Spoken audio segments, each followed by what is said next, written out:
Hello dears, എല്ലാവർക്കും ഇന്നത്തെ വീഡിയോയിലേക്ക് സ്വാഗതം. ഇന്ന് ഞാൻ ലോങ് വീഡിയോയിൽ പാട്ട് പാടിയിട്ടിട്ട് കുറച്ച് ദിവസമായി. അപ്പോൾ എന്നത്തെയും പോലെ ഇന്ന് ഞാനൊരു പഴയ പാട്ട് തന്നെയാണ് പാടാൻ പോകുന്നത്.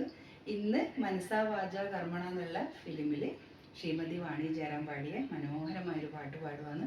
അപ്പോൾ എനിക്ക് ഈ പാട്ട് ഭയങ്കര ഇഷ്ടമാണ്. പക്ഷേ ഞാൻ പാട്ടൊന്നും പഠിക്കാത്ത ഞാൻ പാടിയാൽ എങ്ങനെ ഉണ്ടാവുമെന്ന് എനിക്കറിയില്ല. എന്നാലും ഞാനൊന്ന് പരമാവധി നല്ലതുപോലെ പാടാൻ ശ്രമിക്കാം. നിങ്ങൾക്ക് ഇഷ്ടപ്പെട്ടിട്ടുണ്ടെങ്കിൽ ഒന്ന് സപ്പോർട്ട് ചെയ്യണം കേട്ടോ. അപ്പോൾ ഞാൻ പാട്ട് പാടുവന്നേ.